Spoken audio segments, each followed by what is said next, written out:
মাধ্যমে কি সব কথা আসবে তার একটা সামারাইজ, তার সার সংক্ষেপ, অর্থাৎ নিউজের হেডলাইন যেমন বলা হয় সেরকম কিছু কথা 2-1 মিনিটে বলেই কোরআন শরীফের তাফসীর শুরু করব। বেমাশিয়াতিল্লাহ, বিইজনিল্লাহ, বেফাদলিল্লাহ।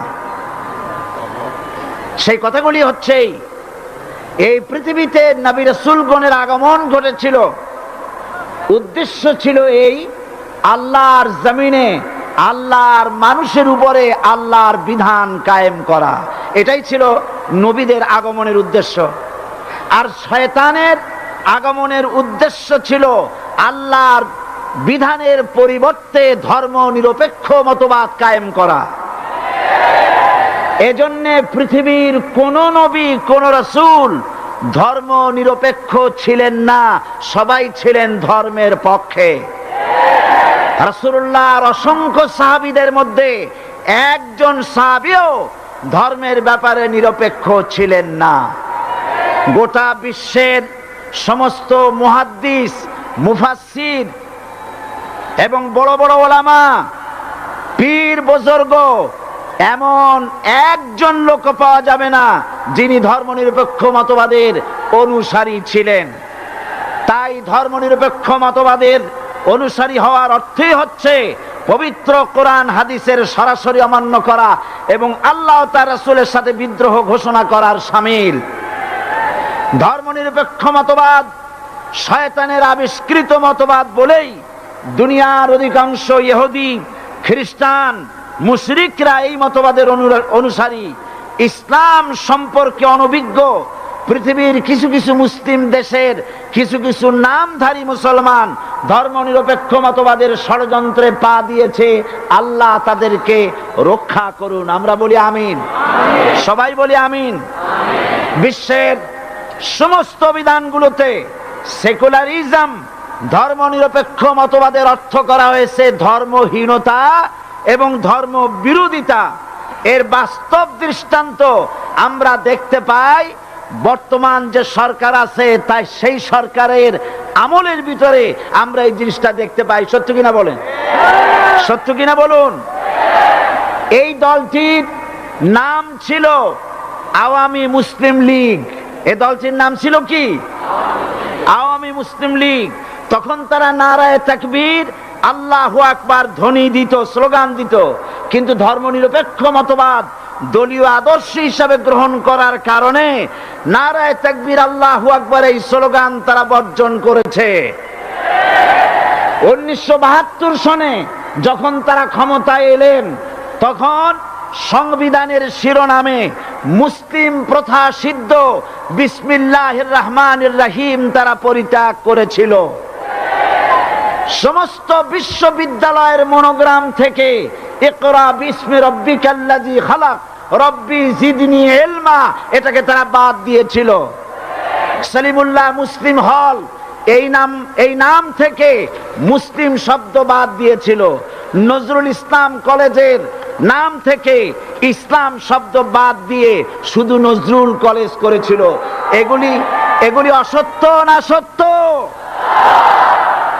বর্তমান এই সরকার ধর্মনিরপেক্ষ হওয়ার কারণে ইসলাম এবং মুসলিম বিদ্বেষী, তার অসংখ্য প্রমাণ এই জাতির কাছে রয়েছে।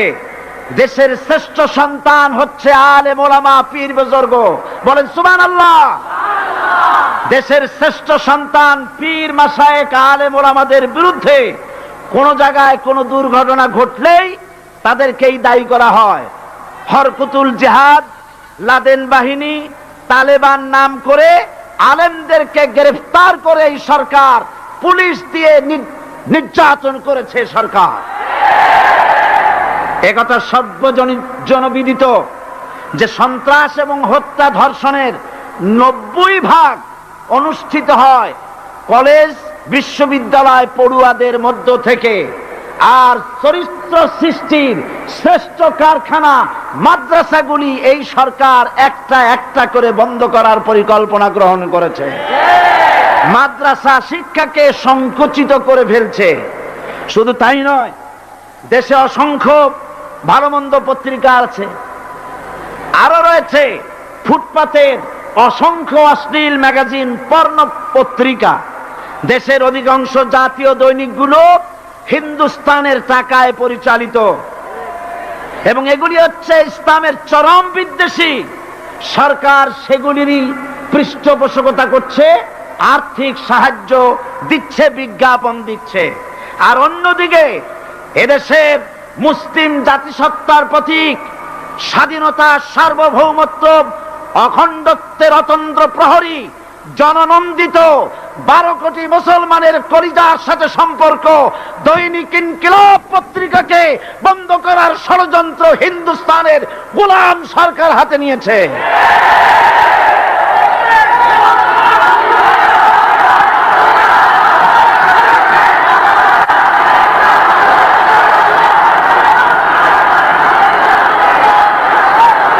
সরকার বস্তুনিষ্ঠ সাংবাদিকতায় ভয় পায়, ইসলামের পক্ষে কথা লিখলে ভয় পায়। এজন্য তারা দৈনিক ইনকিলাব এবং তার পরিবারের গায়ে হাত দেওয়ার প্রস্তুতি নিয়েছে। দৈনিক ইনকিলাবের সম্পাদকের গায়ে যদি হাত দেওয়া হয়, ইনকিলাব যদি বন্ধ করে দেওয়া হয়, সারা বাংলাদেশ অচল হয়ে যাবে।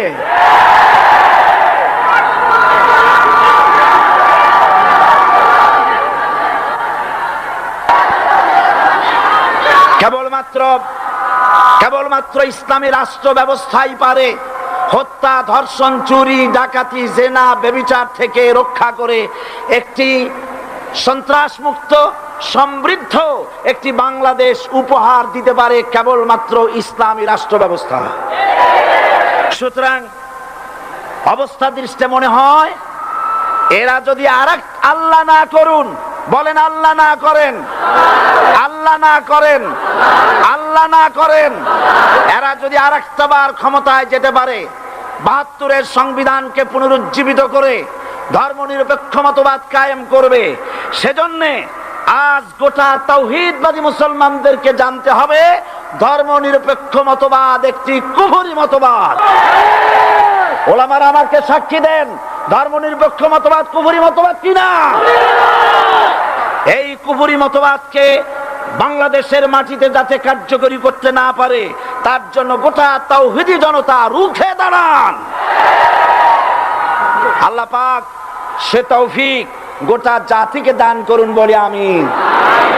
এবার আসুন কোরআনে কারীমের যে কথাগুলি আমরা আলোচনা করতে চাই, আপনাদের সামনে সূরা বাকারার 255 নম্বর আয়াত আমি তেলাওয়াত করে গত 2 দিন আলোচনা করেছি। আজকে আসেন সেই যেখান থেকে শেষ করেছিলাম সেখান থেকে আলোচনা শুরু করে যাক। সবাই আমার সাথে পড়েন, আউযু বিল্লাহি শাইতানির রাজিম, বিসমিল্লাহির রাহমানির রাহিম।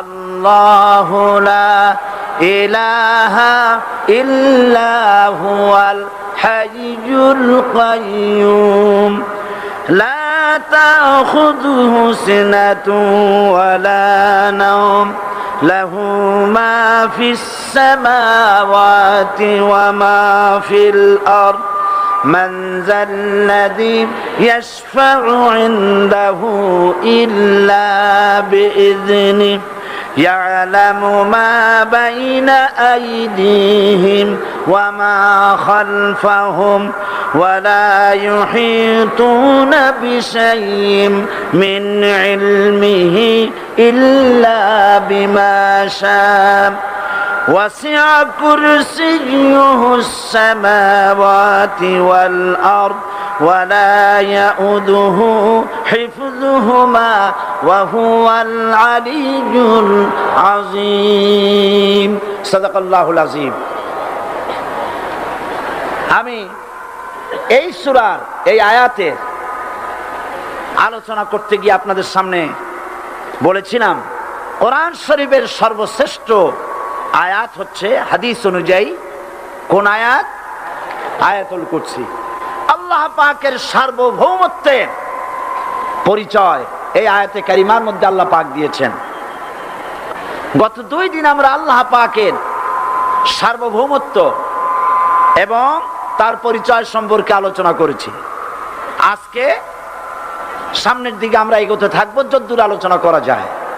আল্লাহ পাক বলছেন, আল্লাহু লা ইলাহা ইল্লা হুয়াল হাইয়ুল কাইয়্যুম। আল্লাহ হচ্ছেন তিনি যিনি ছাড়া কোনো ইলাহ নাই। লা ইলাহা ইল্লাহু, তিনি ছাড়া কোনো ইলাহ নাই, সার্বভৌমত্বের মালিক কেউ নাই। এই যে লা ইলাহা, কোনো ইলাহ নাই, আমরা কালেমার মধ্যে এই কথাটা বলি। আমাদের কালেমায়ে তাইয়্যিবা আমরা কি উচ্চারণ করি? লা ইলাহা ইল্লাল্লাহু মুহাম্মাদুর রাসূলুল্লাহ। জোরে পড়েন, লা ইলাহা ইল্লাল্লাহ, লা ইলাহা ইল্লাল্লাহু মুহাম্মাদুর রাসূলুল্লাহ। লা ইলাহা, কোনো ইলাহ নাই। এই দাওয়াত দিয়েছেন দুনিয়ার সমস্ত পয়গম্বর। এটা কি শুধু রাসূলুল্লাহর দাওয়াত ছিল? সমস্ত নবীদের স্লোগান ছিল একটা। সমস্ত নবীদের স্লোগান ছিল কয়টা? সবাই বলুন, কি সেই স্লোগান? লা ইলাহা ইল্লাল্লাহ। কোরআন শরীফের ভিতরে ইলাহ শব্দ 147 বার এসেছে। লা ইলাহার অর্থ যদি এই হয়, কোনো উপাস্য নাই আল্লাহ ছাড়া, কোনো মাবুদ নাই আল্লাহ ছাড়া, মুহাম্মদ সাল্লাল্লাহু আলাইহি সাল্লাম আল্লাহর প্রেরিত রাসূল, তাহলে তো এত ঝঞ্ঝাট হওয়ার কথা ছিল না। আপনারা বলেন, নবীরা যখনই এই দাওয়াত দিয়েছেন লা ইলাহা ইল্লাল্লাহ, তখন সংঘর্ষ হয়েছে কিনা? হয়েছে কিনা? বাধা আসছে কিনা? তাহলে এই কথাটা কি, যার কারণে এরকমের বাধা আসে? লা ইলাহা ইল্লাল্লাহ, এর চাইতে বিপ্লবাত্মক, এর চাইতে রিভলিউশন সৃষ্টিকারী কথা আল্লাহর আকাশের নিচে জমিনের উপরে আর একটাও হতে পারে না। লা ইলাহা ইল্লাল্লাহ। ইলাহ শব্দের অর্থ শুধু উপাস্য আর মাবুদ নয়। ইলাহ শব্দের অর্থ হচ্ছে আইনদাতা, ইলাহ শব্দের অর্থ হচ্ছে শাসনকর্তা, ইলাহ শব্দের অর্থ হচ্ছে বিধানদাতা। তো লা ইলাহা যখন একটি লোক ঘোষণা করে, তার অর্থ দাঁড়ায় কোনো আইনদাতা নাই, বিধানদাতা নাই, শাসনকর্তা নাই, কারো আইন মানি না, বিধান মানি না, শাসন মানি না, আল্লাহ ছাড়া। কে ছাড়া? আল্লাহ ছাড়া। এই কালেমার দাওয়াত যখন পয়গম্বরেরা দিয়েছেন, তখন 3 শ্রেণীর লোকেরা বাধা দিয়েছে। বলেন কয় শ্রেণী? সবাই বলেন। 3 শ্রেণীর লোকেরা বাধা দিয়েছে। লক্ষ্য করুন। 1 নম্বরে বাধা দিয়েছে রাষ্ট্র শক্তি। 1 নম্বরে বাধা দিল কারা? 2 নম্বরে বাধা দিয়েছে ধনাঢ্য ব্যক্তিবর্গ। 3 নম্বরে বাধা দিয়েছে যারা কায়েমি স্বার্থবাদী ধর্মীয় শক্তি। এই 3টি শ্রেণী সমস্ত নবীদেরকে বাধা দিয়েছে। সেই বাধা অতীতে যারা দিত, এখন আর দেয় না নাকি? এখনো দেয়। দেখুন, এই কালেমার দাওয়াত হযরতে মূসা আলাইহিস সালামকে যেদিন আল্লাহ পাক প্রথম ওহী দিলেন, এই দাওয়াত শুধু রাসূল দেন নাই, আল্লাহ পাক বলছেন প্রত্যেক নবী তার জাতিকে এই দাওয়াত দিয়েছেন। কি? আল্লাহ রাব্বুল আলামিন বলেন, সকল নবী তার কওমকেই বলে দাওয়াত দিয়েছেন, ইয়া কওমি ইবুদুল্লাহা মা লাকুম মিন ইলাহিন গায়রু। হে সম্প্রদায়, আল্লাহ ছাড়া কোনো ইলাহ নাই, তার ইবাদত করো, তারই দাসত্ব করো, তার গোলামি করো। আল্লাহ পাক মূসা আলাইহিস সালামকে যখন নবুয়ত দিলেন, প্রথম যে ওহী এলো, প্রথম ওহীটাই ছিল ইন্নানি আনাল্লাহ লা ইলাহা ইল্লা আনা ফা'বুদনি ওয়া আকিমিস সালাতা লিযিকরি। নিশ্চয়ই আমি আল্লাহ, আমি ছাড়া কোনো ইলাহ নাই, আইনদাতা নাই, বিধানদাতা নাই, সুতরাং আমার দাসত্ব করো এবং আমার শরণার্থে নামাজকে প্রতিষ্ঠা করো। মূসা আলাইহিস সালামকে আল্লাহ পাক ওহী দিয়ে তাকে পাঠালেন কোথায় পাঠালেন? আল্লাহ পাক বলেন, ইযহাব ইলা ফিরআউনা ইন্নাহু তাগা। গোটা কওম নাফরমান, আল্লাহর আইন কেউ মানছে না। গোটা কওমের কাছে না পাঠাইয়া আল্লাহ পাক সর্বপ্রথম মুসা আলাইহিস সালামকে দাওয়াত নিয়ে কার কাছে পাঠালেন? ফেরাউনের কাছে। কারণ ফেরাউন হচ্ছে রাষ্ট্রশাসক। ফেরাউন কি? রাষ্ট্রশাসক। টিলা নিচের পানি পাহাড়ের উপরে যায় না, উপরের পানি না নিচের থেকে উপরে যায়? উপরে পানি নিচে আসে। সুতরাং দেশ যারা চালায় এই লোকগুলি যদি ভালো হয়, গোটা দেশ ভালো হয়। আর সমস্ত মানুষটা যদি, রাষ্ট্র যিনি পরিচালনা করেন এই লোকগুলি যদি খারাপ হয়, গোটা দেশ খারাপ হতে বাধ্য। এই জন্য আল্লাহ পাক বলছেন, সর্বপ্রথম তুমি ফেরাউনের কাছে যাও এবং এই কালেমার দাওয়াত দাও। হযরত মূসা আলাইহিস সালাম ফেরাউনের কাছে গেলেন আর দাওয়াত দিলেন, ফেরাউন পড়ে নাও, লা ইলাহা ইল্লাল্লাহ।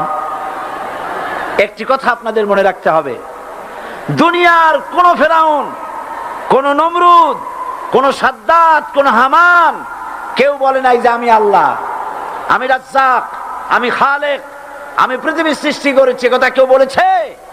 কেউ বলে নাই। কি বলেছে তারা? ফেরাউন বলেছে, মা আলিমতু লাকুম মিন ইলাহিন গায়রি, আমি তো জানি না আমি ছাড়া আরো কোন ইলাহ আছে, এ কথা আমার জানা নাই। সুতরাং আমি হচ্ছি ইলাহ, আর তুমি বলছো লা ইলাহা। তার মানে হচ্ছে ওই সময় পয়গম্বরেরা, আল্লাহর নবীর সাহাবীরা, তারা জানতেন যে আমরা কিসের দাওয়াত দেই, আর যারা শুনতো তারাও বুঝতো কিসের দাওয়াত শুনতেছি। আজ আমার দেশে একই কালেমার দাওয়াত দেওয়া হয়, কিন্তু মানুষেরা বুঝতে পারে না কি শুনতেছি। ভাষা জানার ব্যাপারে, বোঝার ব্যাপারে হলো আসল বিষয়। এটা বুঝাতে গিয়ে আমি মাঝে মধ্যে একটা দৃষ্টান্ত দেই এভাবে। একজনের একটা রেশনের দোকান ছিল, সেই দোকানে তার একটা ময়না পাখি ছিল। আর ময়না পাখিকে কথা শেখানো যায়, সেটা তো আপনারা জানেন। জি, ময়নাকে শিখায়েছে যে লাইন করুন, এক এক করে আসুন। ময়নাই কথা শিখেছে। সকালবেলায় যখন রেশনের দোকানে ভিড় পড়ে গেছে, তখন ওই পাখি খাঁচার মধ্যে বসে বলছে, লাইন করুন, এক এক করে আসুন। একদিন খাঁচার দরজা খোলা পেয়ে পাখি উড়ে গিয়ে গাছের ডালে বসেছে। আশেপাশে যত পাখি ছিল তারা চিন্তা করলো, এই রকমের পাখি তো কখনো দেখি নাই। ময়না তো দেখতে কাকের মতো না, শালিকের মতো না, দেখতে একটা ভিন্ন রকম। ওরা এসে চতুর্দিক থেকে এই নবান্ত, এই যে নতুন এসেছে, ওরে ঠোকরানো শুরু করেছে চতুর্দিক থেকে। ঠোকরানি খেয়ে ময়না বলতেছে, লাইন করুন, এক এক করে আসুন। এখন ময়না তো বোঝে না যে কি বলতেছি, আর যে পাখিরা ঠোকরাচ্ছে তারাও তো বোঝে না যে কি শুনতেছি। ময়না যদি বুঝতো যে আমি কি বলি, সবাই মিলে ঠোকরায়, তাই জান বাঁচে না। লাইন করে ঠোকরাইলে তো কলজে যাবে, সব ঠোঁটে ঠোঁটে চলে আসে, বোঝে নাই। আমাদের অবস্থা তাই হয়েছে। এই যে আপনারা এখানে দাঁড়াইছেন কেন? যারা যেখানে দাঁড়ায়, বসা মানুষেরা অনুরোধ করে বসায় দেন। এত বড় বিশাল মাহফিলে আপনি দাঁড়ায়া কোনো মানুষকে কষ্ট দিবেন না, জায়েজ নাই। মুসলমানদেরকে কষ্ট দেওয়া কবিরা গুনাহ। বুঝতে পেরেছেন? যে যেখানে দাঁড়িয়েছে আপনারা বসা মানুষেরা তাদেরকে বসায় দেন। এত বড় বিশাল মাহফিলে আপনি দাঁড়ায়া কোনো মানুষকে কষ্ট দিবেন না, জায়েজ নাই। মুসলমানদেরকে কষ্ট দেওয়া কবিরা গুনাহ। বুঝতে পেরেছেন? যে যেখানে দাঁড়িয়েছে আপনারা বসা মানুষেরা তাদেরকে বসায় দেন। সুতরাং এই কালেমার দাওয়াত যখন হযরতে মূসা আলাইহিস সালাম দিলেন, ফেরাউন বলল, আমি তো জানি না যে আমি ছাড়া আরো কোন ইলাহ আছে, আইনদাতা তো আমি, তুমি নতুন কোথা থেকে আইনদাতা নিয়ে আসছো? ফেরাউন বলছে, দেখো, আমারে বাদ দিয়া যদি অন্য কাউকে ইলাহ বলে তুমি মানো, আর সেই শিক্ষা যদি যে জাতিকে দাও, তাহলে আমি তোমাকে ধরে লাআজআলান্নাকা মিনাল মাসজুনিন, আমি তোমাকে কারারুদ্ধ করব। আমি তোমাকে জেলখানায় ঢুকিয়ে দেব। রাষ্ট্র শক্তি প্রথম বাধা দিল কারা বলেন সবাই? সেই বাধা কি ওখানে শেষ হয়েছে না এখনো আছে? আছে কিনা জোরে বলেন। আমি তোমাকে জেলখানায় ঢুকাবো। হযরত মুসা আলাইহিস সালাম বলেন ফিরআউন রে, জেলের ভয় আমি করি না, আমাকে জেলের ভয় দেখায়া লাভ নাই, আমি আল্লাহ পাকের পয়গম্বর হযরত মুসা আলাইহিস সালাম। ফিরআউনের দলবল আছে, লোক লস্কর আছে, তার অস্ত্রের অভাব নাই। আল্লাহ রাব্বুল আলামিন মুসা আলাইহিস সালামের কাছে একটা অস্ত্র দিয়া দিলেন। দিছিলেন কিনা? দিছিলেন কিনা? আল্লাহ পাক হযরত মুসা কি বলেছেন? ওয়া মা তিলকা বিয়ামিনিকা ইয়া মুসা। মুসা রে, তোমার হাতে ওটা কি? মুসা আলাইহিস সালাম বললেন এটা লাঠি। আল্লাহ পাক বললেন ফেলে দাও লাঠি। লাঠি ফালায় দিলেন। কি হয়ে গেল? হিয়া হাইয়াতুন তাসআ। লাঠি হয়ে গেল। এখন লাঠি পড়ে সাপ হয়ে গেল। সাপ দেখে নবী হোক, ওলি হোক, সাহাবী হোক আর আলেম হোক, সাপ দেখলে ভয় করে না মানুষের? মুসা আলাইহিস সালাম ভয় পেয়েছে।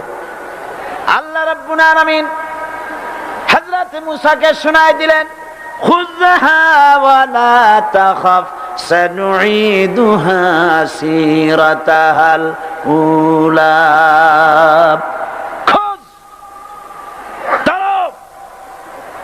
লা তাখাফ, ভয় পেও না। আল্লাহ বলছেন ধরো, ভয় পেও না। ধরার সঙ্গে সঙ্গে স্বাভাবিক অবস্থায় ফিরে আসবে, আবার লাঠি হয়ে যাবে। এখন আল্লাহ বলছেন ধরো। মুসা আলাইহিস সালাম কি ভয় পাওয়া উচিত হবে? উচিত হবে? মুসা আলাইহিস সালাম কি ভয় পাইছিলেন? কারণ হচ্ছে এই দুশমনের শক্তিটা খুব বড়ই দেখা যায়, মনে হয় যেন অনেক বড়, কি জানি কি। আল্লাহ পাক বলছেন ইন্না কাইদা শায়তানে কানা দাঈফা। শয়তানের চক্রান্ত যতই তুমি মনে করো অনেক ষড়যন্ত্রের জাল বিস্তার হয়ে আছে, আল্লাহ কয় কিছুই না, দাঈফা অত্যন্ত দুর্বল। আল্লাহ পাক বললেন ধরো। মুসা আলাইহিস সালাম সাপ ধরলেন, সঙ্গে সঙ্গে লাঠি হয়ে গেল। ফিরআউন বরদাস্ত করলো না। রাষ্ট্রশক্তির পক্ষ থেকে আক্রমণ শুরু হলো। অপরাধ কি? মুসা আলাইহিস সালামের অপরাধ কি? কি অপরাধ? মাশাআল্লাহ, বুঝতে পেরেছেন। অপরাধ হচ্ছে তিনি বলেছেন লা ইলাহা, জোরে বলেন লা ইলাহা ইল্লাল্লাহ। এই কালেমাকে আজ আমরা ভিক্ষার বুলি বানাইছি। এটা হলো সার্বভৌমত্বের বুলি, এটা হচ্ছে আল্লাহ পাকের সার্বভৌমত্বের কথা। আজ আমরা মানুষের কাছে আমরা শুনি, মানুষেরা ভিক্ষা চায়, লা ইলাহা ইল্লাল্লাহ, এক মুঠ চাউল দেন, লা ইলাহা ইল্লাল্লাহ 10 খান পাই দেন। এই হচ্ছে কালেমার জিকির। আবার কেউ কেউ জিকির করতেছে লা ইলাহা আস্তে, ইল্লাল্লাহ জোরে, এমন জোরে কলব সাফ করে, কলব তাতে থাকলেও পারে গেলেও পারে। এই কালেমার জার, এর আঘাত পয়গম্বররা মেরেছেন। হযরত মুসা আলাইহিস সালাম যখন বলেছেন লা ইলাহা ইল্লাল্লাহ, এই ধাক্কা ফিরআউন বরদাস্ত করতে পারে নাই। দরিয়া নীলের ভিতরে আল্লাহ পাক ডুবাই শেষ করে দিয়েছেন, দেন নাই? হযরত মুসা আলাইহিস সালাম তার উম্মতেরা দরিয়ার পাশে বসে দ্বীনি কথাবার্তা বলতেছেন। এমন সময় ফিরআউন, তার শত্রু হচ্ছে মুসা আলাইহিস সালাম। শত্রু কেন? মুসা কি ফিরআউনের পাকা ধানে মই দিয়েছে নাকি? বলেন আপনারা। তার হালের গরু পিটায় মারছে নাকি? অপরাধ হলো তিনি আল্লাহর জমিনে আল্লাহর আইন প্রতিষ্ঠার কথা বলেছেন। এই শুধুমাত্র এই অপরাধে ফিরআউন তার দলবল নিয়ে 3 দিক থেকে আক্রমণ করেছে। মুসা আলাইহিস সালামের উম্মতেরা ভয় পেয়ে গেছেন। তারা বলছেন ইন্না লামুদরাকুন, আমরা পাকড়াও হয়ে গেছি। 3 দিকে সারাশি আক্রমণ, 3 দিকে শত্রু, একদিকে দরিয়া, পালাবার রাস্তা আছে? হযরত মুসা আলাইহিস সালাম ভয় পেয়ে গেলেন, সারেন্ডার করলেন না। হযরত মুসা আলাইহিস সালাম বললেন কাল্লা, কখনো নয়, ভয় পাওয়ার কোনো কারণ নাই। রব্বি সায়াহদিন, অবশ্যই আমার রব আমার জন্য রাস্তা করে দিবেন। ভয় পাইও না, আমার রব রাস্তা করে দিবেন। আল্লাহ রাব্বুল আলামিন হযরত মূসা আলাইহিস সালামকে অর্ডার করলেন, হাতের লাঠি দিয়া দরিয়ার উপরে আঘাত করো। হযরত মূসা আলাইহিস সালাম দরিয়ার উপরে আঘাত করলেন। রাস্তা ছিল দরকার একটার, এক বাড়িতে আল্লাহর হুকুমে লাঠি দিয়ে একটি আঘাত করার সঙ্গে সঙ্গে হযরত মূসার তার সঙ্গী সাথী দরিয়া পার হওয়ার জন্য দরিয়ার মধ্যে দিয়ে আল্লাহ 12টা রাস্তা পয়দা করে দিলেন। সে আল্লাহ আছে না নাই? এত আসতে বলেন কেন? ভয় পাওয়ার কারণ আছে? রাষ্ট্র শক্তি বাধা দিয়েছে সমস্ত নবীদেরকে। কেন? নবীদের চরিত্র খারাপ? জোরে বলে, নবীদের চরিত্র খারাপ? নবীদের চাইতে মাসুম বেগুনাহ উন্নত চরিত্রের মানুষ আল্লাহর আকাশের নিচের জমিনের উপরে আর হয় নাই। তোমরা যে সামনে তাদের পিছনে দৌড়াও, অমুকের সৈনিক, নেতা নেতা করে মরো, এইসব নেতা যাদের পিছনে দৌড়াও, এই নেতাগুলি, আমি জিজ্ঞেস করি আপনাদেরকে, এই নেতাগুলি জীবনে একবারও জিনা করে নাই? এ ব্যাপারে অনুসারীরা আপনারা কি নিশ্চিত? মিথ্যা কথা জীবনেও কয় নাই, প্রতারণা করে নাই, ঠাট্টা করে নাই, বিদ্রুপ করে নাই, মদ খায় নাই, মানুষ হত্যা করে নাই। কিসের নেতা? নেতা হচ্ছেন সেই ব্যক্তি যিনি বলেছেন, ও আমার স্ত্রীরা, ও আমার সাহাবীরা, রাতের আধারে আমার মধ্যে যা আচরণ দেখতে পাও, দিনের আলোতে আমার মধ্যে যা দেখতে পাও, সবগুলি খুলে খুলে মানুষের কাছে বলে দাও। তার নাম বিশ্বনবী মুহাম্মদ রাসূলুল্লাহ সাল্লাল্লাহু আলাইহি ওয়াসাল্লাম।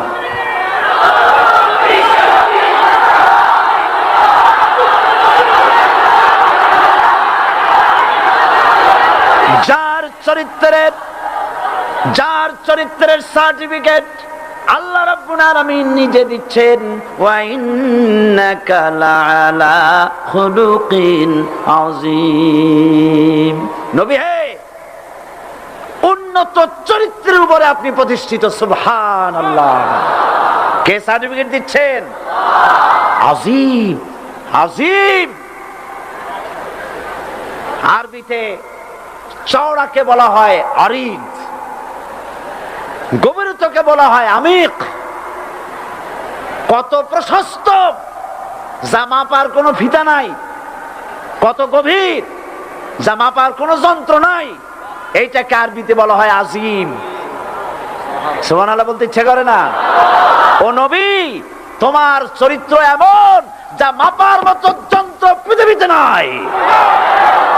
এই সার্টিফিকেট দিলেন কে? সমস্ত নবীরাই চরিত্রবান, নবীরা মাসুম বেগুনাহ।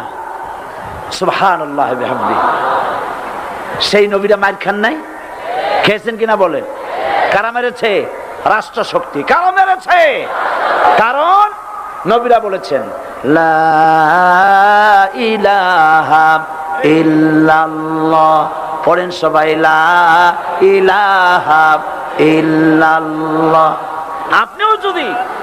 আপনিও যদি নবীদের মতো, সাহাবীদের মতো বুঝা এই কলেমার দাওয়াত দেন, বাধা আসবেই। বোঝাবুঝির ব্যাপার, বুঝতেই সারলো। কত মাহফিল হয় বাংলাদেশে, হয় না? কোনো বাধা নাই, ঠিক কিনা?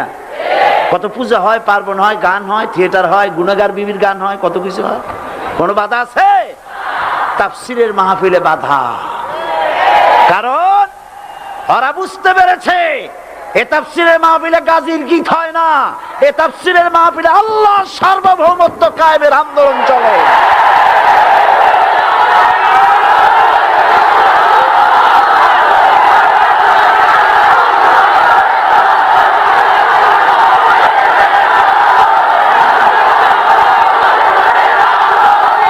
এবার দেখুন, এবার কলেমা বোঝেন, কালেমা বুঝুন। বঙ্গভবনের সামনে দাঁড়ায়া, গণভবনের সামনে দাঁড়িয়ে আপনি যদি কালেমার জিকির করতে থাকেন, লা ইলাহা ইল্লাল্লাহ, লা ইলাহা ইল্লাল্লাহ, লা ইলাহা ইল্লাল্লাহ, লা ইলাহা ইল্লাল্লাহ, 2-1 ঘন্টা, 2-4 ঘন্টা, দেখবেন অফিসাররা এসে বলবে, না জানি কোন খাজা বাবা আসছে, আসেন আসেন, নিয়ে খাইতে দেবে, হাদিয়া দেবে। যেহেতু যিনি পড়তেছেন উনি বোঝেন না কি বলতেছেন, আর যারা দাওয়াত দিয়ে নিয়ে গেল ওরা টের পাই নাই যে কি কি শুনে দাওয়াত দিতেছে। কিন্তু আপনি যদি বঙ্গভবন, গণভবন, সেক্রেটারিয়েট আর পার্লামেন্ট এর ভিতরে ঢুকে যদি বলেন, কোন মানুষের তৈরি করা আইন মানি না, কোন সরকারের সার্বভৌমত্ব স্বীকার করি না, কারো বিধান মানি না, কারো তৈরি করা আইনের সামনে মাথা নত করি না, আল্লাহ ছাড়া কারো বিধান মানি না, হাদিয়া আসবে, খাইতে দেবে, পকেটে টাকা দেবে, খাওয়াবে এক জায়গায় নিয়ে, কোন জায়গায়? লাল দালানে। বোঝাবুঝি পয়গম্বরেরা দাওয়াত দিয়েছেন আয়াতুল কুরসি ফরজ নামাজ পড়িয়া। দেখছি অনেকেই জামার বুতাম টুতাম খুলিয়া তারপরে জোরে একটা ফু দেয়। অসুবিধা নাই, ফু আপনি দেন, কিন্তু কি পড়ে ফু দিচ্ছেন আপনি কি বুঝছেন কিছু? সুবহানাল্লাহ। বুঝলি কি এই চেহারা হয়? এতগুলো মানুষ লাগে নাকি বিপ্লব করতে, কালেমার রস কায়েম করতে? 313 জন মুসলমান যথেষ্ট পৃথিবীতে।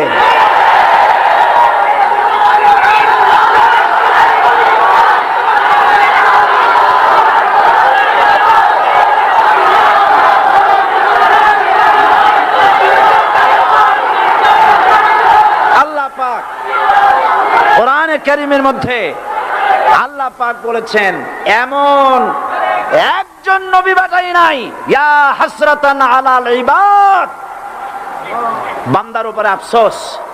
আহারে, কে বলতেছেন? আমার আল্লাহ। বলেন আমার আল্লাহ, তিনি আফসোস করছেন। আফসোস, একজন পয়গম্বর এমন পাঠাইলাম না, একজন রাসূল পাঠাইলাম না যার সাথে এরা ঠাট্টা করে নাই, বিদ্রুপ করে নাই, পাগল বলে নাই, মানে নাই। আহা, অপরাধ আল্লাহর সার্বভৌমত্ব প্রতিষ্ঠার অপরাধ। হযরত ইব্রাহিম আলাইহিস সালাম তিনি যখন এই কালেমার দাওয়াত দিয়েছেন নমরুদের বিরুদ্ধে, নমরুদ বলেছে, মান আসাদ্দু মিন্না কুওয়া, আমার চাইতে শক্তিশালী আর কে আছে? আনা রাব্বুকুমুল আলা, আমি তোমাদের বড় প্রভু। নাউজুবিল্লাহ। কই থেকে একটা তুমি বলছো লা ইলাহা ইল্লাল্লাহ, আমি তো ইলাহ। হযরত ইব্রাহিম আলাইহিস সালাম কি কালেমার দাওয়াত পেশ করার অপরাধে অগ্নিকুণ্ডের ভিতরে ফালাবার ব্যবস্থা হয়ে গেছে। আল্লাহ পাক সব ঘটনা কোরআনে বলে দিয়েছেন কিনা বলেন? কেন বললেন এই সমস্ত কথা? এই জন্য বলেছেন, ফেরাউন মরে যাবে, নমরুদ মরে যাবে, কিন্তু তাদের প্রেতাত্মারা যুগে যুগে তারা বেঁচে থাকবে। আগুনের ভিতরে ফালাবার ব্যবস্থা হয়েছে। আল্লাহ পাক বলে দিয়েছেন, আমার রাস্তায় যদি চেষ্টা করো, জিহাদ করো, আমার সাহায্য তোমরা পাবে। ওয়া কানা হাক্কান আলাইনা নাসরুল মুমিনিন, মুমিনদেরকে সাহায্য করা আমি আল্লাহর জন্য ওয়াজিব। সুবহানাল্লাহ বলবেন না? আলহামদুলিল্লাহ বলবেন না? আমার জন্য ওয়াজিব মুমিনদেরকে সাহায্য করা। ইব্রাহিম আলাইহিস সালামকে আগুনে ফালানো হচ্ছে। হযরত জিবরাইল বলেন, ইব্রাহিম তোমাকে আগুনের ভিতরে ফালানো হতেছে, আমার কাছে সাহায্য চাও, আমি তোমারে বাঁচায় দেব। হযরত ইব্রাহিম আলাইহিস সালাম তিনি বললেন, জিবরাইল আমার পরীক্ষা চলতেছে, আমাকে ডিস্টার্ব করো না, আমি তোমার কাছে সাহায্য কেন চাইব? আমি তো এমন কোন অন্ধ আল্লাহর ইবাদত করি না যিনি তার বান্দার দুঃখ দুর্দশা নিজের চোখে না দেখেন। পরীক্ষা পাস করছে না? পাস করছেন কিনা?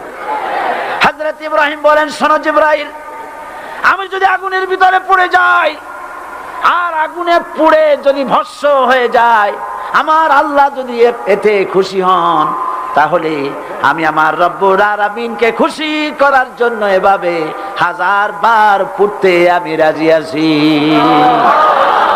ইব্রাহিম আলাইহিস সালাম আগুনের ভিতরে পড়ে গেলেন। আল্লাহ রাব্বুল আলামিন আগুনের প্রতি নোটিশ করে দিলেন, ইয়া নারু কুনি বারদাও ওয়া সালামান আলা ইব্রাহিম। আগুন, আমার ইব্রাহিমের জন্য শান্তিদায়ক ঠান্ডা হয়ে যা। ইব্রাহিম আলাইহিস সালাম জ্বলছেন, পুড়ে গেছেন। নমরুদ তার প্রাসাদের ছাদে বসে ইব্রাহিম আলাইহিস সালামের পোড়া দৃশ্য দেখে আনন্দ করবে, আগুনের দিকে তাকায় দেখে ইব্রাহিম আরামে বসে আছেন। পোড়া তো দূরের কথা, জামাও পরে নাই। ও ডাক দিয়া বলে, রে আগুন, গোটা জাতি নিয়ে তোর পূজা করলাম, আমার দুশমন কেন জ্বালাইতে পারিস না? তোর জ্বালানো শক্তি কি নষ্ট হয়ে গেছে নাকি? আগুনের ভিতর থেকে আওয়াজ বেরিয়ে এলো, নমরুদ, আমার ভিতরে দাহ্য শক্তি, জ্বালানো শক্তি আছে কি নাই যদি প্রমাণ করতে চাও, টেস্ট করতে চাও, তুই নিজে আয়, তোরে সুদ্ধা তাম দুনিয়া জ্বালাই দিতে পারি, ইব্রাহিমের এক গাছা পশম জ্বালাইতে পারি না।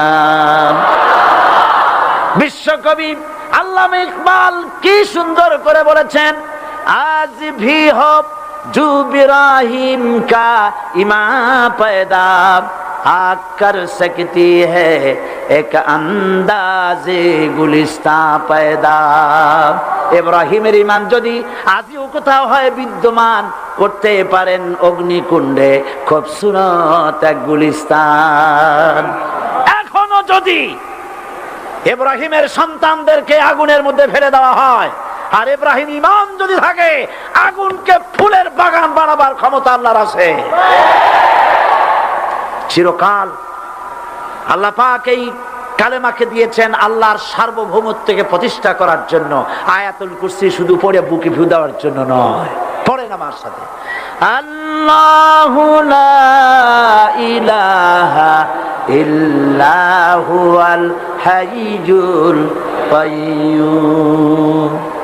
দুনিয়ার সমস্ত পয়গম্বর অত্যাচারিত হলেন, শুধু তাই নয়, বিশ্ব নবী আখেরি জামানার পয়গম্বর নবী মুহাম্মদ রাসূলুল্লাহ সাল্লাল্লাহু আলাইহি ওয়াসাল্লাম জাতির কাছে আসলেন। তিনি এসে বললেন, ইয়া আইয়ুহান নাস কুলু লা ইলাহা ইল্লাল্লাহ। প্রথম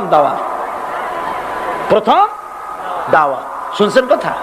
রাসূলুল্লাহ বলছেন, ও জাতি, আমার রাসূল তো মক্কার রাসূল না শুধু, মদিনার রাসূল না শুধু, আরবি ভাষা ভাষীদের রাসূল না শুধু, আমার নবী কি নবী? চিল্লায় বলেন। তাই তিনি বলেছেন, ও বিশ্বের মানবতা, বিশ্বের মানব গোষ্ঠী, যদি মুক্তি পেতে চাও, নাজাত পেতে চাও, উচ্চারণ করো, বিশ্বাস করো, আমল করো, বলো লা ইলাহা ইল্লাল্লাহ। জোরে পড়েন, লা ইলাহা ইল্লাল্লাহ, লা ইলাহা ইল্লাল্লাহু মুহাম্মাদুর রাসূলুল্লাহ। আবু জাহেল বুঝছিল কলেমার অর্থ? কথা বলেন না কেন? আবু জাহেল বুঝছিল? উতবা, সাইবা, মুগিরার গোষ্ঠীরা বুঝছিল? বুঝেছে।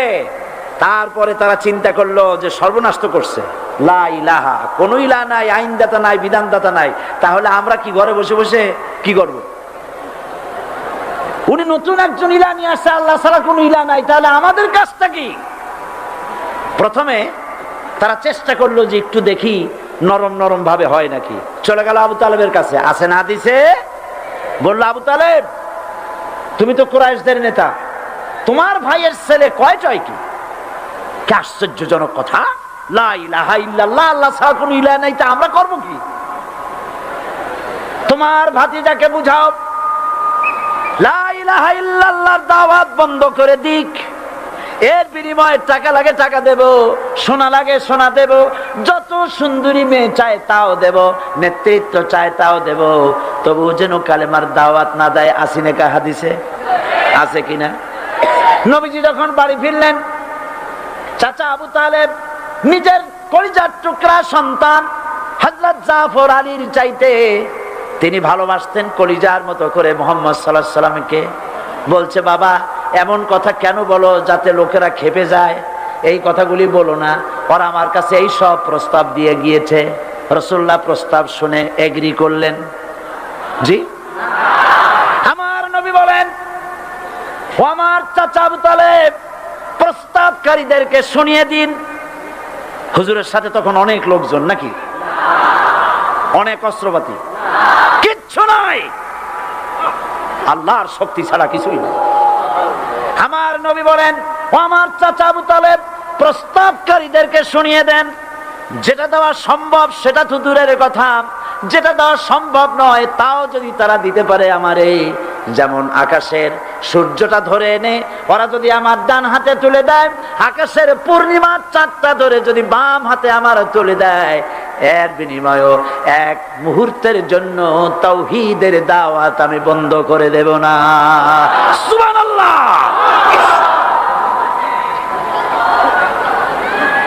রাসূল করিম সাল্লাল্লাহু আলাইহি ওয়াসাল্লাম তাদের এই প্রস্তাবকে যখন গ্রহণ করলো না, কাফেরেরা বুঝলো, আমি আগেই বলেছি 3 শ্রেণীর লোক বাধা দিয়েছে। কয় শ্রেণী? প্রথম শ্রেণী কি? রাষ্ট্র শক্তি, তাদের হাতে অস্ত্রপাতি তো খুব শক্তি, আর যারা একবার ক্ষমতায় যায় ওরা মনে করে এই ক্ষমতা থেকে আমাদেরকে কেউ নামাইতে পারবে না। বিংশ শতকের শ্রেষ্ঠ মুজাদ্দিদ আল্লামা সৈয়দ আবুদুল্লাহ মওদুদী রাহমাতুল্লাহ আলাইহি তিনি এক জায়গায় লিখেছেন, স্বৈরাচারীরা তার পতনের সমস্ত ছিদ্র বন্ধ করে, কিন্তু একটা ছিদ্র বন্ধ করতে পারে না, মনের ভুলে সে ছিদ্রটা থেকেই যায়, যেই ছিদ্র দিয়ে আসলে তার পতনটা হবে। ক্ষমতায় গিয়ে মনে করে চিরকাল ক্ষমতায় থাকবো। ভারতের প্রধানমন্ত্রী পণ্ডিত জওয়াহরলাল নেহেরু রাঁচি পাগলা গারদে গিয়েছেন, মেন্টাল হসপিটাল। পাগলেরা নেহেরুকে দেখে আশ্চর্য হয়ে গেছে, এত সুন্দর মানুষ, মাথায় কিস্তি টুপি, গায়ে শেরওয়ানি, মুসলমানি ড্রেসই আলাদা, যদিও তিনি হিন্দু ছিলেন, পরেছেন মুসলমানি ড্রেস। শেরওয়ানি কাদের পোশাক? কাদের পোশাক? হাতে ছড়ি নিয়ে হাঁটা, স্টাইল করে, সুন্দর পাজামা, সুন্দর টুপি, সুন্দর সাজসজ্জা করে, মুসলমানদের ড্রেস। এই ড্রেস পরে তিনি গিয়েছেন, সবসময় যে ড্রেস তিনি পরতেন। পাগলেরা জিজ্ঞেস করছে, তুমি কে গো? উনি বলছেন, আমারে চেনো নাই? আমি ভারতের প্রধানমন্ত্রী পণ্ডিত জওয়াহরলাল নেহেরু। পাগলেরা বলছে, ও সেই কথা। আমরাও যখন এই হসপিটালে আসছিলাম এই তোমার মতো লম্বা লম্বা কথা আমরাও বলছি, থাকো আমাদের সাথে কিছুদিন, তোমার মাথাও ঠান্ডা হয়ে যাবে। ক্ষমতায় যারা থাকে, ক্ষমতার মোহে চতুর্দিকে অন্ধকার দেখে, মনে করে আমার পতন আর হবে না। কিন্তু তোমাকে বুঝিবে যে গোকুলে বাড়ি শেষে। গাড়ির চাকা সব সময় উপরে থাকে না, গাড়ির চাকা সব সময় উপরে থাকলে গাড়ি তো চলবেই না, গাড়ির চাকা ঘোরে বলেই তো গাড়ি চলে। সুতরাং এই উপরে তোমার চাকা উপরে এখন আছে বলে, তোমার দলের চাকা উপরে আছে বলে যারা মানুষের উপরে জুলুম করছো, আলেমদেরকে ধরতেছো, মুসল্লিদেরকে ধরে ধরে জেলে ঢুকাচ্ছ, সময় আসবে এমন ইন্দুরের গর্ত পাবানা পালাবার জন্য।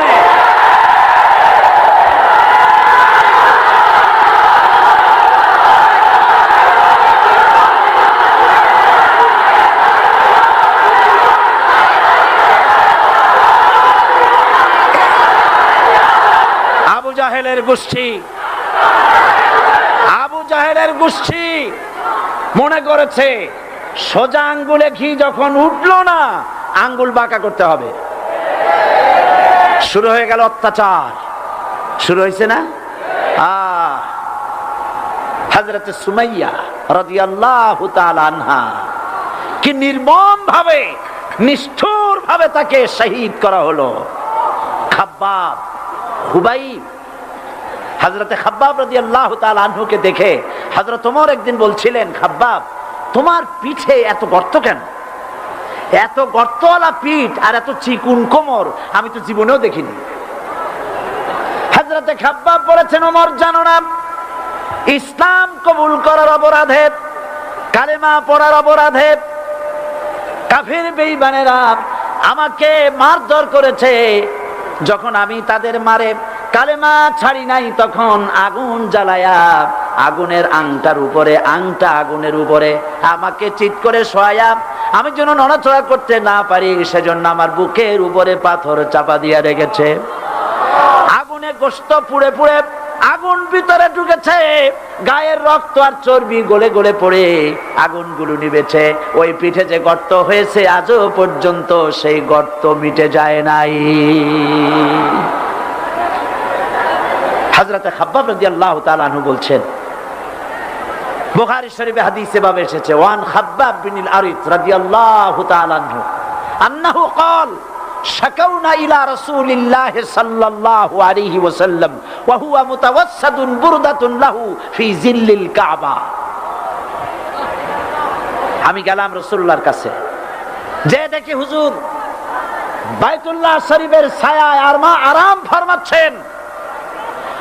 আমি কাছে গিয়ে বললাম, আলা তাস্তানসিরু লানা আলা তাদউ লানা ইয়া রাসূলুল্লাহ, হে রাসূল আপনি কি আমাদের জন্য দোয়া করবেন না? আপনি কি আমাদের জন্য আল্লাহর কাছে সাহায্য প্রার্থনা করবেন না? মার খেয়ে খেয়ে তো শেষ হয়ে গেলাম। শুনতেছেন আপনারা? আল্লাহর নবী উঠে বসলেন, বললেন, খাব্বাব শোনো, তোমাদের আগে যারা এই পৃথিবীতে এসেছিলেন দ্বীনের দাওয়াত দেওয়ার জন্য, সমকালীন রাষ্ট্র শক্তি তাদেরকে ধরতো, ফায়ুখাজুর রাজুলু ফায়ুহফারু লাহু ফিল আরদ, তার জন্য তারে ধরে নিয়ে মাটির মধ্যে গর্ত করত, ফায়ুজআলু ফিহা, এরপরে সেই গর্তের ভিতরে তাকে কোমর পর্যন্ত গেড়ে দিত। সুম্মা ইউতা বিল মানশার, এরপরে করাত আনা হতো, ফায়ুদাউ আলা রাসিহি, এরপরে করাতটা মাথার উপরে রাখা হতো, ফায়ুজআলু নিসফাইন, এরপরে করাত দিয়া চিরে চিরে জীবিত মানুষটাকে দ্বিখণ্ডিত করে ফেলে দিত। মা ইয়াসুদ্দুহু যালিকা আন দীনি, এত কষ্ট দেওয়ার পরেও, এত জুলুম করার পরেও দ্বীনের দায়ীদেরকে এক চুল পরিমাণ আল্লাহর রাস্তা থেকে তারা সরাই দিতে পারে নাই। ওয়াল্লাহি, ও খাব্বাব, আমি আমার আল্লাহর নামে কসম করি। মুসলমান কে কসম করতেছে? আল্লাহ রাসূল। আমি আমার আল্লাহর নামে কসম করি, ওয়াল্লাহি লা ইউতাম্মান্নাল্লাহু হাযাল আমর হাত্তা ইয়াসির রাকিবু মিন সানা ইলা হাযরামাউত। সেদিন বেশি দূরে নয়, ইয়েমেনের রাজধানী সানা থেকে শুরু করে সৌদি আরবের হাযরামাউত পর্যন্ত হাজার হাজার মাইল, এই দীর্ঘ পথে যুবতী নারী তার সৌন্দর্যের পশ্চা নিয়া, আর ধনাঢ্য ব্যক্তিরা সওদাগরেরা তাদের টাকা পয়সা নিয়া একাকে নিয়ে অথবা দলবদ্ধ ভাবে মানুষেরা যাতায়াত করবে। লা ইয়াখাফু ইল্লাল্লাহ, মানুষের মনের মধ্যে কোনো ভয় থাকবে না। এমন একটা সময় আসবে, ওয়ালাকিন্নাকুম তাস্তাজিলুন, অথচ তোমরা বড্ড তাড়াহুড়ো করছো। তাড়াহুড়ো করো না, অপেক্ষা করো, ধৈর্য ধরো, মার খাও, জেলে যাও, শহীদ হও, আল্লাহর রাজ কায়েম হবেই হবে।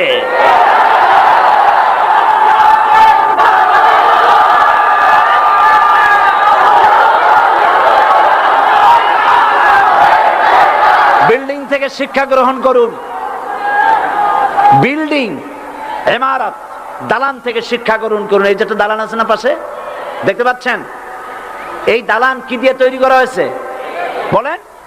ইট।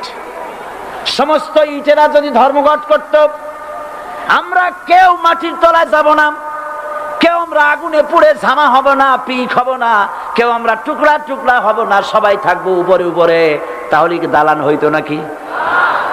এই বিল্ডিং নির্মাণ করতে গিয়া ইটের যে স্যাক্রিফাইস, হাজার হাজার ইটকে পিক হতে হয়েছে, পুড়ে যেতে হয়েছে, খোয়া হতে হয়েছে, ভেঙে টুকরা টুকরা হয়ে 50 ফিট মাটির নিচে যেতে হয়েছে, তারপরে ইমারত গঠন হয়েছে, সুন্দর দালান তৈরি হয়েছে। যারা ইসলামী শাসন চান, আল্লাহর দ্বীনকে বিজয়ী দেখতে চান, তাদেরকে অসংখ্য মানুষকে পোড়াইটের মতো জেলখানায় পুড়ে পুড়ে মরতে হবে, অসংখ্য মানুষকে ফাঁসির কাস্টে ঝুলতে হবে, গায়ের রক্ত দিতে হবে, শহীদ হতে হবে, তারপরে ইসলামের ইমারতটা কায়েম হয়ে যাবে। শায়ের কবি কি সুন্দর করে বলছেন, কবি সুন্দর করে বলছেন, ইয়ে শাহ। আর 8 নম্বরে কথা হচ্ছে এই যে এই দানের উপযুক্ত কারা। আপনি তো যাকাত দিবেন কাদের, সে কথা আল্লাহ বলে দিয়েছেন, আগে বলা হয়েছে না? কয়টা খাতে দিবেন? মাশাআল্লাহ, মনে আছে আপনাদের। আর এমনি সাধারণ দান সাদকা কাদেরকে দিবেন, উপযুক্ত পাত্র কারা, তার একটা লিস্ট আল্লাহ দিচ্ছেন। ওয়াবিল ওয়ালিদাইনি ইহসানাও ওয়াবিযিল কুরবা ওয়াল ইয়াতামা ওয়াল মাসাকিনি ওয়াল জারি যিল কুরবা। নিজের পিতামাতা, নিকট আত্মীয়, ইয়াতীম, মিসকিন এবং আত্মীয় প্রতিবেশী, তাদেরকে দিবে। আমি কিন্তু এখন যাকাতের কথা বলছি না, মা বাপকে যাকাত দেওয়া যাবে না। এটা হচ্ছে দান, সহযোগিতা করা, ইহসান করা। এই ইহসান মা বাপকে, প্রতিবেশী আত্মীয় যারা, মিসকিন যারা, এতিম যারা, অনাত্মীয় প্রতিবেশী যারা, চলার সাথী, প্রবাসী এবং নিজের চাকর চাকরানি যা কিছু আছে, এই সকলকেই এই সাহায্য করতে হবে, এ কথা আল্লাহ বলে দিয়েছেন। এবং ইসমাঈল আলাইহিস সালাম সম্পর্কে বলা হয়েছে, وَكَانَ يَأْمُرُ أَهْلَهُ بِالصَّلَاةِ وَالزَّكَاةِ وَكَانَ عِندَ رَبِّهِ مَرْضِيًّا। সে তার স্বজনদেরকে নামাজের হুকুম করত, নামাজের এবং যাকাতের নির্দেশ দিতেন হযরত ইসমাঈল আলাইহিস সালাম। আর তিনি ছিলেন বিশেষ মর্যাদার অধিকারী। মুসা আলাইহিস সালাম এবং তার কওমকে আল্লাহ পাক এই অর্ডার দিয়েছিলেন। মুসা আলাইহিস সালাম বলেছিলেন, আয় আল্লাহ, আমার কওমকে যেন তুমি গজব দিও না, তাদেরকে তুমি শাস্তি দিও না।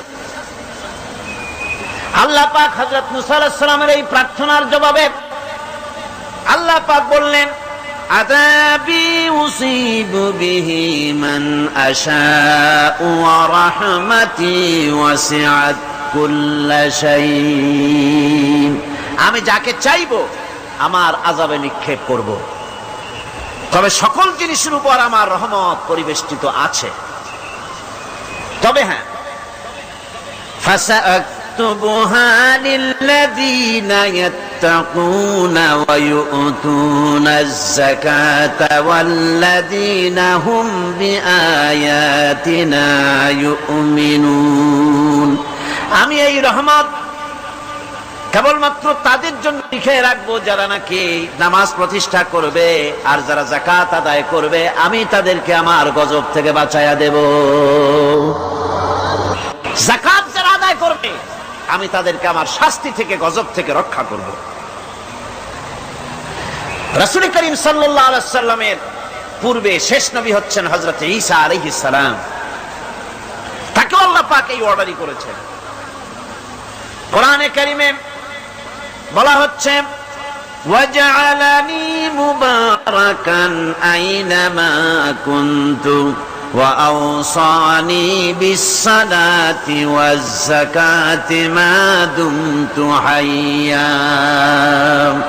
আমি যেখানেই থাকি না কেন আমাকে অর্ডার করা হয়েছে, যতদিন বেঁচে থাকবো আমি ততদিন যেন আমি নামাজ আদায় করি আর যাকাত দেই। ঈসা আলাইহিস সালাম বলছেন, আল্লাহ পাক আমার উপরে নির্দেশ করেছেন, আমি যেখানেই থাকি আর যতদিন বাঁচি আমাকে নামাজ আর যাকাত এই দুটি জিনিস সম্পর্কে আল্লাহ পাক আমাকে আদেশ করেছেন। এখন যাকাত দিতে হবে, এটি গুরুত্বপূর্ণ ব্যাপার। মানুষেরা অবহেলায় যাকাত থেকে নিজেকে বঞ্চিত রেখেছে, মাহরুম রেখেছে এত বড় একটি নিয়ামত থেকে। সমাজকে মাহরুম করছে, যাকাত দিচ্ছে না। কোরআনে কারীমের 3টি আয়াতে যাকাতের কথা এভাবে বলা হয়েছে, ইয়া আইয়ুহাল্লাযীনা আমানু আনফিকু মিন তাইয়্যিবাতি মা কাসাবতুম وَمِمَّا أَخْرَجْنَا لَكُم مِّنَ الْأَرْضِ। হে ইমানদার লোকেরা, তোমরা যে সব পবিত্র অর্থ সম্পদ উপার্জন করো সেগুলি, এবং আমি জমিন থেকে তোমাদের যে ফসল দান করি, ফসল উৎপাদন করে দেই, তার থেকে তোমরা আল্লাহর পথে খরচ করো। এগুলো 1 নম্বর আয়াত।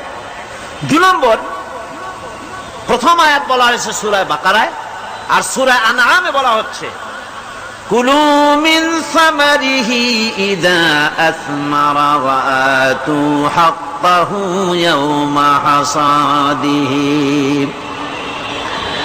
তার উৎপাদিত ফল ফসল তোমরা খাও, আর ফসলের একটি অংশ ফসল কাটার দিনেই আল্লাহর হকটা, আল্লাহর অধিকারটা আদায় করে দাও। যেদিন তোমরা ফসল কাটবে সেদিনই এই অধিকারটা আদায় করে দাও। এই যে একটা ফরজ, এই ফরজটা মুসলমানেরা বেমালুম ভুলে গিয়েছে। ফসলের যাকাত তারা দেয় না। ফসলের যাকাতকে বলা হয় ওশর। কি বলা হয়? ওশর। এই ওশর এখন যদি আপনি গ্রামে গিয়া কোন শিক্ষিত লোককে যদি জিজ্ঞেস করেন, ভাই ওশর কি চেনো? সে বলবে, ভাই ওশর এটা কি জাতীয় প্রাণী, সারপোকা না তেলাপোকা না আরশোলা, আমি তো নাম টাম তেমন শুনি টুনি নেই, বুঝবি না ওশরটা কি জিনিস।